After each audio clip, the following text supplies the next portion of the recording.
bem-vindos a mais uma aula de História. Mais uma vez eu peço para que você já pegue o seu caderno, faça as anotações, copie todo o textinho laranja que vai aparecendo aqui, tá? Porque isso vai facilitar na hora de você entender o conteúdo, pesquisar para resolver as questões e estudar para a tua prova, certo? Mas hoje eu já digo para você, embarca comigo, aperta os cintos, porque o nosso avião da história vai sair do Brasil e ainda mais, vai fazer uma viagem longa, porque nós vamos voltar um pouquinho no tempo para a gente entender, né, um pouco mais como foi esse século XIX, que a gente já está saindo dele, né? Hoje a gente vai estudar a Revolução Industrial. Mas antes da gente entender o que foi essa Revolução Industrial, eu começo essa aula com uma pergunta. Pergunta muito simples. O que é que move o mundo? Parece até a propaganda do Itaú, né? Mas não é a propaganda não, tá? Responde para mim no chat aí, você que está me assistindo, tá? Responde aí para você, o que é que move o mundo? O que é que move as pessoas? Alguns podem dizer, professora, eu já sei, é a felicidade. Ai, professora, é o amor que move o mundo. Eu já sei. É a sede de poder, né? Porque cada vez mais o ser humano quer mais poder, crescer, crescer, crescer. Mas se eu te disser que talvez uma das coisas que mova o mundo é o dinheiro, talvez você vá até concordar comigo, concorda? Responde aí no chat. Hoje a gente vai ver, né, o quanto o dinheiro e também essa sede de poder acabou movimentando a vida das pessoas e modificando a vida delas para sempre. Vamos voltar mais ainda no tempo, sair do século XIX, voltar para o finalzinho do século XVIII? No que era que acontecia no fim do século XVIII? Como era que eram feitas as nossas roupas, né? Os nossos calçados, os móveis, qualquer objeto que você usa hoje, né? Naquela época não haviam tantas máquinas, porque também a tecnologia não era tão avançada assim. A gente vivia num modo chamado de manufatura, tá? Manu, já lembra o que? A professora Manu? Também, né? Mas Manu lembra de, mãos, tá? Então, manufatura você já vai lembrar, do trabalho das mãos, ok? O que é essa manufatura, essa produção manufatureira? Na verdade, tudo que era produzido, né, as roupas, os calçados, os móveis, qualquer outro objeto, né, ele era produzido em pequena escala, ou seja, você chegava na costureira, tô querendo um vestido novo, esse vestido meu que eu tô usando aqui tá muito velho, não é o vestido da moda que tá todo mundo usando. Então a costureira ia fazer aquele vestido especialmente para você.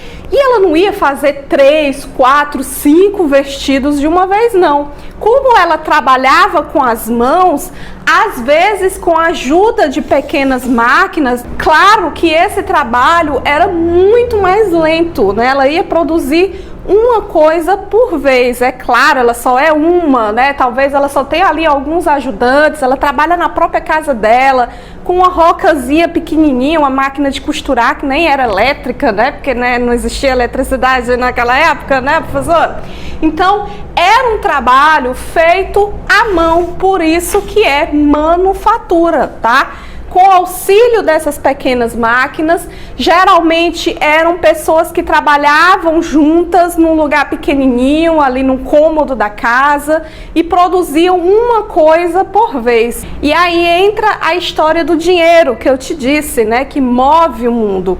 Esse negócio de manufatura era bom, mas era muito lento, entendeu? Não conseguia acompanhar a sede de comércio, o crescimento do comércio, porque tudo era muito lento. Então, se eu queria produzir 10 tipos de roupas diferentes, eu não podia, ia demorar muito para que isso acontecesse.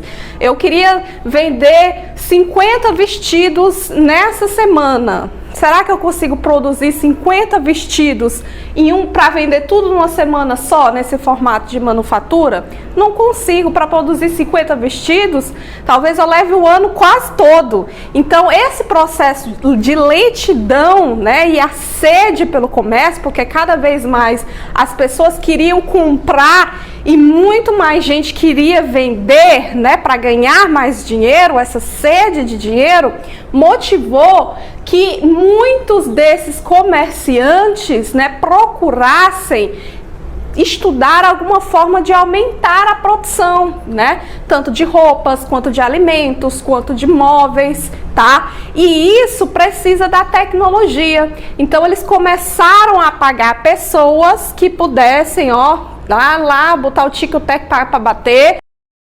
Uma forma de substituir esse trabalho em pequena escala, né? Vamos criar aí, sei lá, uma máquina, né, que produza aí 50 vestidos num dia, 300 vestidos por semana, né? Vamos criar aí alguma coisa, gente, que agilize esse processo, porque quanto mais mercadorias eu tenho, né, mais dinheiro eu vou ganhar, porque eu vou vender isso e as pessoas querem comprar, entendeu? Em 1760, são inventadas as primeiras máquinas de fiar. Em 1779, é a vez da máquina a vapor. Essas inovações inglesas atingem, em primeiro lugar, a mineração e a fabricação de tecidos. A Inglaterra tem grandes reservas de ferro e de carvão que dá combustível às máquinas. O vapor permite mover a maquinária das indústrias e desenvolve a mineração e as fundições. As máquinas começam a entrar pela porta da indústria têxtil e as fábricas substituem a manufatura artesanal. Então, a partir do momento que essas máquinas começam a ser inventadas e começam a ser postas em prática para trabalhar, as coisas vão começar a mudar. Por quê? Porque eles vão percebendo que essa manufatura aqui já não vale mais, que essas máquinas vão produzir mais, né, em menos tempo e poder aumentar o comércio. Então foi feita uma máquina, né, experimental, já essa máquina aqui já produz 10 vestidos por dia. Daqui a pouco eles já estavam inventando uma máquina mais moderna, né, que não produz 10 por dia, mas 20 vestidos em 5 horas. Daqui a pouco eles inventam outra máquina que produz 30 vestidos em 2 horas. Daqui a pouco 100 vestidos em 1 hora. À medida que eles vão querendo se modernizar, né, vai surgindo novas invenções, novas máquinas que possam aumentar cada vez mais a produção de objetos, de roupas, ok?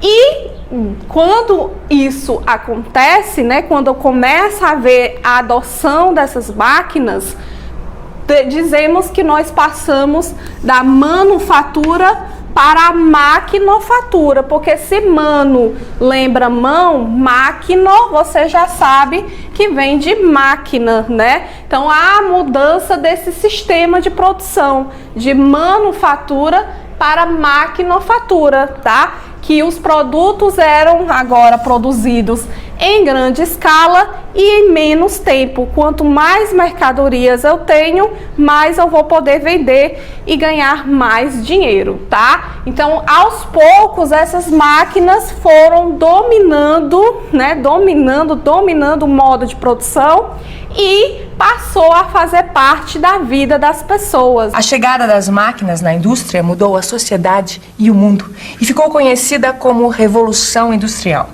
Foi no século XVIII, um século que viu grandes transformações políticas, lembra? A Revolução Francesa e a Revolução Americana mudaram a face da Europa e da América. Foi no século XVIII também que a população da Europa dobrou e que as colônias ofereciam mercado e matéria-prima. O aumento da produção agrícola e industrial era uma necessidade. E a Revolução Industrial começou no país que tinha melhores condições de bancar o desenvolvimento da indústria, a Inglaterra. Essa Revolução Industrial, né, ela teve várias fases, como eu disse para você, mas a primeira delas começou lá na Inglaterra, sempre a Inglaterra, né? Mas por que a Inglaterra foi a primeira? Por que não foi o Brasil? Por que não foi a França? Por que não foi os Estados Unidos? A Inglaterra naquela época já era um país consolidado, né? Não tinha tantos conflitos políticos. A gente estava vendo que lá na Europa houveram muitos problemas, muitas revoluções, alguns reis ainda mandavam de forma absoluta, né? Como lá na futura Alemanha, né? Que ainda não existia ainda. A Revolução Francesa dominou toda a cara ali da França, né? A era napoleônica que a gente viu, né? Todas aquelas mudanças, todos aqueles conflitos que viviam boa parte desses países da Europa. E aqui na Inglaterra tudo já estava mais estabilizado, né? Não tinha tantos problemas em casa. Então, se não há tantos problemas políticos, grandes mudanças aí, grandes transformações geradas desses conflitos aqui, eles agora vão pensar só no comércio, né, em crescer, em ganhar dinheiro. E isso motivou, né, para com que eles investissem mais, como é o que eu disse para vocês lá no começo dessa aula, né, investir mais em tecnologias para mudar esse modo de produção. Fora que a Inglaterra já tinha muito capital acumulado, né? Capital esse que vinha de onde? Das colônias, né? Lembra que a Inglaterra não tinha só os Estados Unidos, não, né? Nessa época os Estados Unidos já estavam independentes, mas a Inglaterra tinha muitas colônias na África, na Ásia, né? Então todo o dinheiro que era explorado dessas colônias, né? Por tal do pacto colonial que havia, vinha para cá, né? E também das dívidas, né? A Inglaterra já era o país mais rico daquele momento, né? Mais desenvolvido, mais poderoso. Inclusive, a gente viu no ano passado, né? O quanto o ouro aqui no Brasil, a descoberta do ouro, deixou a Inglaterra mais rica. Por quê? Porque Portugal recebia o ouro que vinha para cá do Brasil e pagava as dívidas que eles tinham com a Inglaterra através desse ouro que saía daqui, das nossas minas. Então, por conta disso, a Inglaterra tinha muito mais dinheiro para investir nessa tecnologia, para investir nessas máquinas, do que qualquer outro país naquela época. Além de ter cidades mais desenvolvidas, certo? E também o comércio marítimo, desde sempre, né? Desde lá do século XV, a Inglaterra sempre teve sua frota marítima, seus navios, o seu comércio marítimo muito mais desenvolvido do que qualquer outro país. O que aconteceu na Inglaterra há 2 séculos não foi muito diferente do que aconteceu aqui ou em qualquer outro lugar que se industrializou. A indústria fez crescer as cidades e atraiu gente para trabalhar nas fábricas. Os ingleses do século XVIII também migraram do campo para a cidade. Os novos métodos de cultivo e máquinas agrícolas os deixaram sem trabalho na terra e forçaram a procura de emprego nas indústrias. Só que há 2 séculos atrás, as condições de vida e trabalho eram diferentes, eram muito piores. As pessoas saíam do campo pensando que iam encontrar melhores condições de vida na cidade, mas acabavam encontrando tudo o contrário do que elas estavam pensando. Primeiro, a vida nas fábricas não era muito fácil, tudo era cronometrado, né? Inclusive, uma coisa interessante, o relógio de pulso foi inventado nessa época, o relógio foi inventado nessa época. Por quê? Porque era necessário controlar o tempo. Tinha um tempo de chegar na fábrica, tinha um tempo do almoço, o tempo de retornar, o tempo que ia fechar a fábrica, que ia acabar o turno. o tempo que precisava produzir cada coisa, cada fasezinha do produto. Então tudo na vida das fábricas era muito controlado. O tempo agora precisava ser controlado. E a vida das pessoas foi se adaptando a essas mudanças, né? Porque cada vez mais as pessoas passaram a ficar presas ao relógio, né? Ai meu Deus, que horas começa a aula? Ai, que horas termina? Que horas é a hora do almoço? Que horas eu tenho que acordar? Então, cada vez mais a vida das pessoas ficou presa a esse relógio. Óbvio que o trabalho era duro, muito duro. As pessoas trabalhavam por longas horas e fazendo a mesma coisa, um trabalho altamente monótono. Porque se antes, lá na manufatura, as pessoas sabiam cada fase, né, da produção, eu estou fazendo uma blusa, então eu sei que primeiro eu vou pegar aquela lã, vou transformar aquela lã numa linha mais fininha, vou costurar, vou começar a tecer, vou fazer primeiro a gola, depois as mangas, depois isso aqui.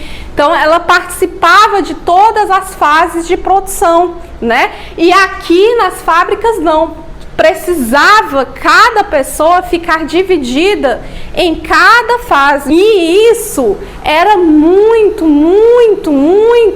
repetitivo, né? Porque a pessoa, ela só sabia fazer aquela parte que lhe era cabida, só sabia fazer a manga, ela não sabia nem muitas vezes o que ia ser produzido lá no final, né? Se ela realmente estava fazendo uma blusa, se ela estava fazendo uma calça, ela não sabia, porque ela só fazia um tipo de trabalho. Muito trabalho infantil, tá? Inclusive naquela época não se tinha noção, né, do que era ser criança, né, que as crianças e os adolescentes precisavam cuidar da sua educação para serem adultos melhores, né? Criança não pode trabalhar. Até hoje tem gente que tem esse pensamento, que criança tem que estar ajudando o pai e a mãe, né? Tem que trabalhar mesmo, não é para ficar aí estudando não. Quantas vezes nós não tentamos combater o trabalho infantil, né? Nessa época aqui, criança, meu filho, tinha que ir para trabalhar nas fábricas, até porque os salários eram muito baixos, né? Então, o pai trabalhava, a mãe trabalhava, mulheres recebiam salários muito pequenos. E essa grande desigualdade aí de gênero, né? Eles achavam que as mulheres não trabalhavam com tanta eficiência do que os homens, por isso salário menores. Então o que eles ganhavam no fim do mês era tão pouco que precisava as crianças também trabalharem nas fábricas para poder eles terem o que comer, né, no fim do mês, para vocês verem como era muito injusto essa vida nas fábricas, né? A qualquer hora do dia podia-se ver as mulheres utilizando, para as necessidades domésticas, a água de uma vala imunda e fétida, cujas margens eram cobertas com uma mistura de lama e lixo.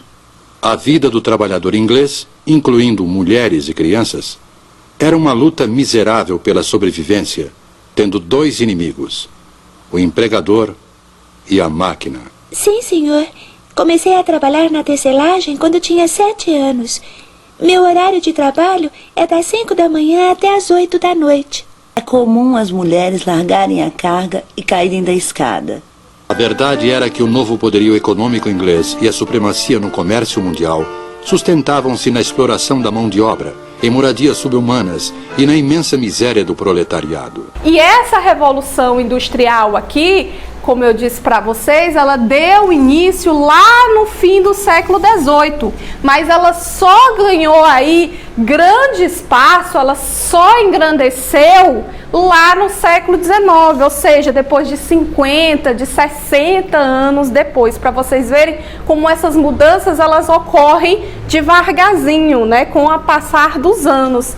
E o século XIX foi o grande século dessa revolução industrial, tá? Onde todas as mudanças começaram a acontecer e todas as consequências dessas mudanças também passaram a ser mais visível. A gente diz que essa revolução industrial, né, o momento em que todo mundo resolve investir nessas máquinas, o trabalho nas fábricas começou a surgir, né?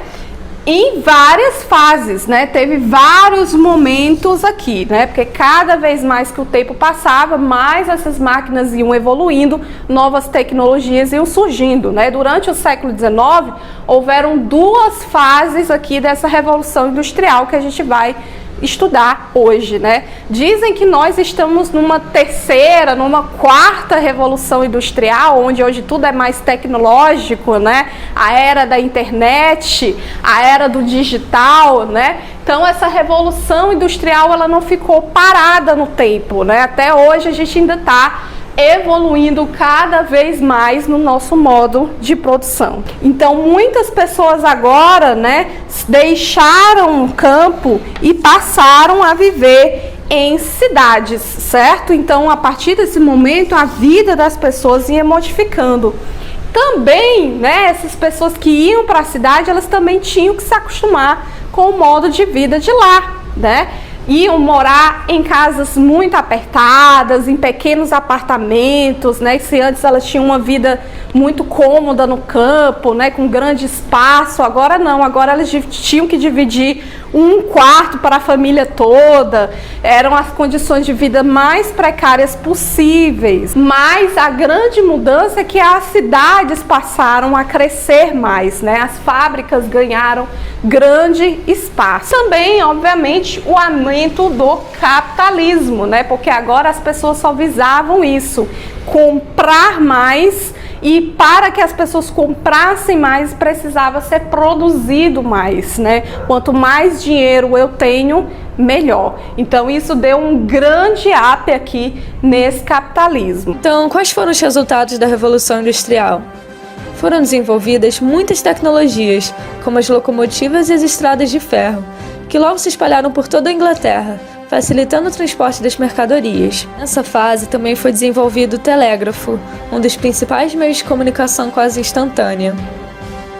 A Inglaterra se tornou o maior centro urbano e comercial do mundo, o que ameaçou o poder dos outros países europeus, que estavam com medo de se tornar independentes economicamente, e por isso iniciaram seus próprios processos de industrialização.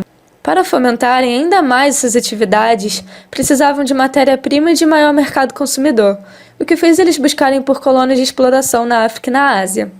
Esse processo ficou conhecido como imperialismo e foi um dos principais motivos da Primeira Guerra Mundial. Mas agora vamos para o nosso desafio, porque você não pode sair sem o nosso desafio, não é verdade? Cita aí pra mim, tá? Cita aí pra mim, ok? 3 mudanças que ocorreram na vida das pessoas, 3 mudanças, o que é que foi que mudou no dia a dia das pessoas depois dessa revolução industrial, tá bom? Me diz aí, me manda a resposta hoje, tá? Porque desafio vale nota. E acorda, menina, acorda, acorda, acorda. Espero que você tenha entendido, espero que você tenha gostado, tá bom? Qualquer dúvida você pode perguntar sempre, ok? Grande beijo, até a próxima, tchau!